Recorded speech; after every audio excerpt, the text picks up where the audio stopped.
As darkness fell over the mountain, the world below seemed to vanish entirely. The sun had disappeared behind jagged peaks, leaving him suspended in a void of blackness, with only the faint glimmer of stars overhead to mark the sky.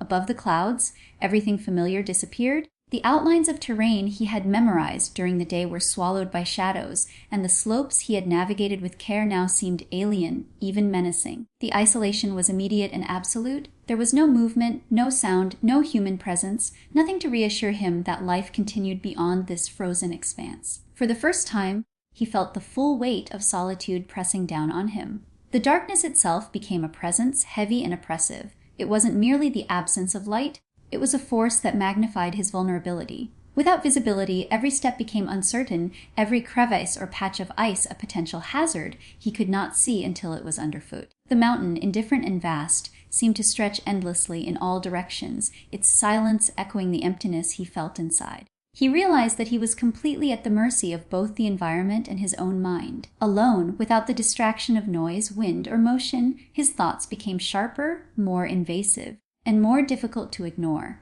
Every sound or lack of sound was magnified. The faint shifting of snow, the creak of his tent poles, even his own breath felt amplified in the absolute stillness. The silence, which might have been peaceful in another context, became a pressure that pressed in from all sides, almost suffocating in its intensity. The absence of external stimuli forced him to confront the magnitude of his isolation. He was cut off not only from other people, but from any certainty that the world he knew still existed outside this frozen expanse. The darkness made him hyper, aware of his vulnerability, highlighting the fragility of every step, every action, and every choice he made. In this crushing isolation, he began to understand the mountain's quiet power. The night offered no immediate threat of wind or snow, but its stillness became a test in itself. The danger was no longer physical, it was psychological. Without companions, without noise, without visible terrain to anchor him, his mind became a vast, uncharted landscape filled with fear, doubt, and the weight of his own thoughts. The darkness above the clouds, stretching endlessly in all directions, forced him to confront his own insignificance in the face of the mountain's indifferent scale. By the end of the night, he understood that survival here depended not only on skill and endurance, but on an ability to endure isolation itself. Darkness and solitude had transformed from mere obstacles into teachers, forcing him to confront vulnerability, uncertainty, and fear in a way daylight never could. The crushing weight of being alone above the clouds was both terrifying and illuminating, revealing that the mountain's greatest challenge could be not the wind, snow, or ice, but the profound, unrelenting silence that pressed in from every side, leaving him to face himself in the infinite dark. With the night stretching endlessly above the clouds, the silence became a force in itself, more formidable than any storm or biting wind he had endured so far.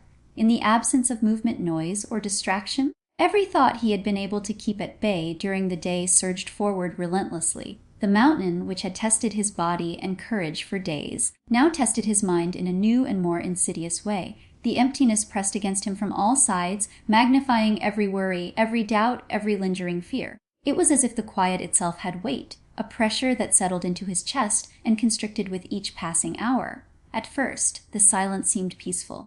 There were no howling winds to batter his tent, no cracking ice to warn him of danger, no storm to force him to focus solely on movement and survival. But as the hours passed, the absence of external stimuli revealed a harsh truth. The mind, left unchecked, could become as dangerous as the mountain itself. Thoughts multiplied, circling relentlessly, and he became hyper, aware of every memory, every regret, every uncertainty that had been quietly waiting for an opportunity to resurface. Small mistakes, forgotten words, opportunities he had missed, all returned in vivid detail, each one amplified by the night's stillness. The silence created a distorted sense of time. Hours stretched endlessly, each moment exaggerated, each tick of the mind louder than the last. The darkness around him absorbed all sense of reference, leaving him suspended in an eternal void where nothing felt certain. Sleep, which might have been a refuge from thought, was impossible. Every attempt to rest was interrupted by the ceaseless churn of his own consciousness. Memories of loved ones, fears of failure, and questions about whether he could survive merged into a constant, pressing awareness of vulnerability. The mountain had removed the external challenges, but in doing so, it had unveiled an internal adversary far more difficult to face.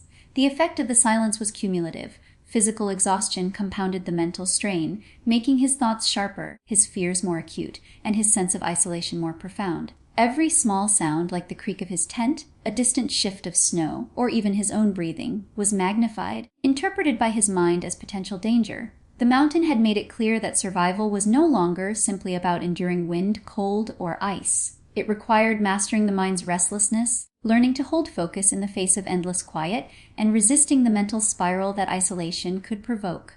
By the first light of dawn, he recognized the lesson of the night. Silence, as absolute as it seemed, was not merely the absence of sound, it was an adversary demanding attention, vigilance, and control. The mind, left alone in that void, could become its own predator, shaping fears, doubts, and regrets into threats as tangible as any crevice or storm. He realized that mental endurance, the ability to maintain composure and clarity in absolute isolation, was as critical to survival as skill, courage, or physical strength. The night had tested him in a new dimension, revealing that, in the vast emptiness above the clouds, the mind could be both the sharpest threat and the greatest frontier to conquer. As the night deepened above the clouds, the mountain's silence became a mirror, reflecting every fear, every regret, and every doubt he had ever carried. The darkness stripped away all distractions, leaving his mind exposed and unshielded. Memories of past mistakes emerged with startling clarity, each one magnified by isolation. Decisions he had questioned, words he had left unsaid, moments of hesitation, all replayed in vivid detail, forcing him to confront aspects of himself he had long tried to ignore. Every misstep on the climb, every lost supply, and even the minor errors of previous days now took on a symbolic weight, as if the mountain itself were holding him accountable for each lapse in judgment. The fears that surfaced were both immediate and existential. He worried about falling, about becoming lost, about being stranded in the cold with no means of survival. But there were deeper fears as well, fears about his purpose, his worth, and the reasons that had driven him to undertake this climb in the first place. Questions he had never allowed himself to consider during the daylight hours now demanded answers. Was he climbing out of ambition, ego, or a desperate need to escape? Had courage driven him, or had it merely masked uncertainty and doubt? The night offered no respite, no distraction, no way to push these questions aside. The silence and darkness forced him to confront the raw reality of his mind, and with it, the fragility of his resolve. These resurfacing memories and fears were not passive. They actively challenged him, creating a mental storm as relentless as any blizzard he had faced.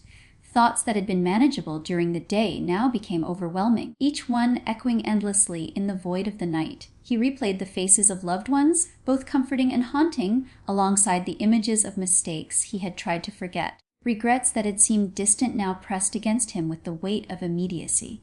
The mountain's emptiness amplified every emotion, making the mental burden feel almost unbearable. He realized that the climb was no longer just a physical journey. It was an emotional and psychological confrontation, and the stakes were as high as those of survival itself. As hours stretched into an unending void, he struggled to maintain focus. Sleep was impossible, and even the simplest thoughts became tangled in fear and doubt. He had to consciously separate rational thinking from the anxiety threatening to consume him. Strategies for survival, once clear and methodical, became overshadowed by the torrent of memories and fears. Every breath, every movement, became an act of defiance against the mind's relentless assault, a small assertion of control in an environment that offered none.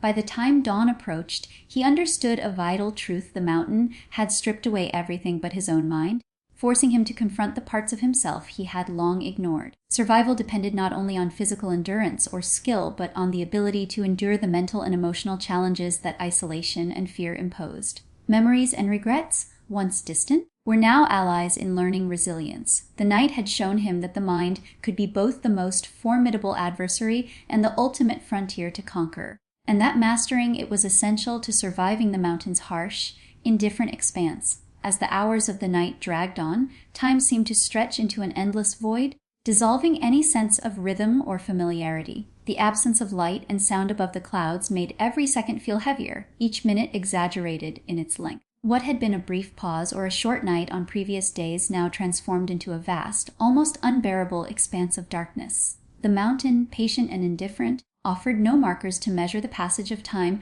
no signs of change except the cold and the faint glimmer of distant stars. In this endless night, his perception of time itself became a test, a subtle but relentless force pressing against his mind, threatening to unravel his focus and stability. Sleep, which might have offered relief from the weight of isolation and fear, was impossible to find. Each attempt to rest was met with the relentless churn of thoughts and the oppressive stillness of the environment.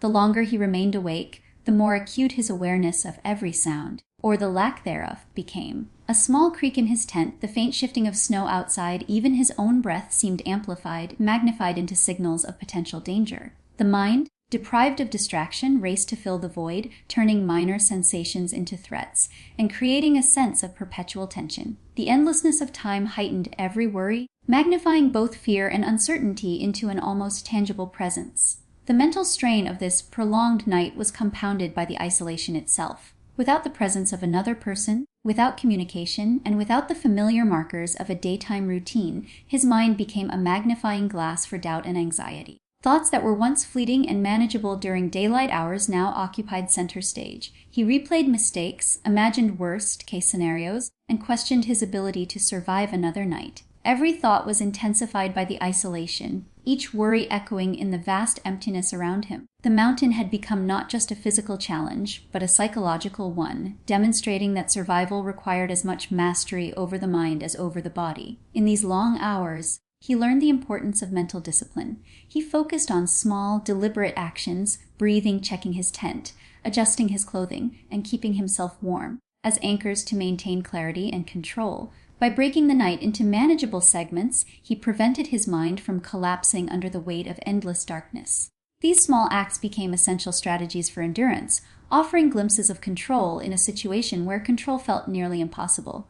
He realized that even minor routines, repeated consistently, could fortify the mind against the disorienting effects of time and isolation. By the first light of dawn, the mountain had imparted a profound lesson. Time, like the silence and darkness, could become a formidable adversary. Hours stretched endlessly, yet every second demanded attention, awareness, and mental resilience. He understood that survival was fragile, not just in the face of physical dangers like cold ice or storms, but in the battle to maintain focus and composure when time itself seemed infinite.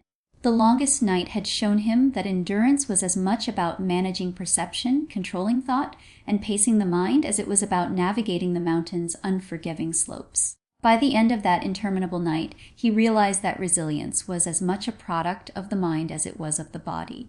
The mountain had stripped away every comfort, every distraction, leaving him alone with his thoughts in absolute darkness and silence. He had been forced to confront fears he had never allowed himself to face: the fear of failure, of injury, of being forgotten, and even the fear of death. Yet despite the relentless mental pressure, he had survived. Each hour he remained conscious and alert, each breath taken in measured calm, each small task completed, securing his tent, adjusting his clothing, rationing energy, was a victory. He understood that survival was not just enduring the external challenges of the mountain, but also mastering the internal storms of the mind. The silence had been both adversary and teacher. In its oppressive stillness, his thoughts had become sharp and insistent, magnifying every regret, mistake, and doubt. The loss of sleep had made him vulnerable, and the endless hours amplified his sense of isolation and uncertainty. He felt the fragility of his own mental state more keenly than any frostbite or fatigue. Yet, through the process of acknowledging his fear rather than denying it, he discovered an inner strength that was previously untapped.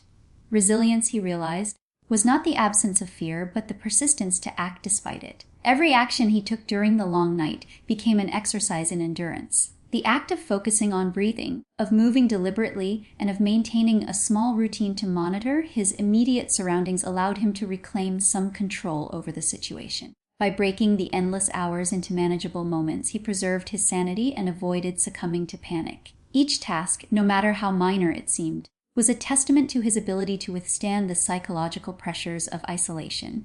The mountain had shown him that survival depended on discipline as much as courage, that vigilance and measured responses could hold back the overwhelming tide of fear and despair. He also discovered a deeper understanding of the interconnectedness of mind and body. Physical survival, keeping warm, conserving energy, maintaining balance was essential, but without mental clarity, those physical actions could have been rendered meaningless. Panic, hopelessness, or distraction could have led to missteps, exhaustion, or injury.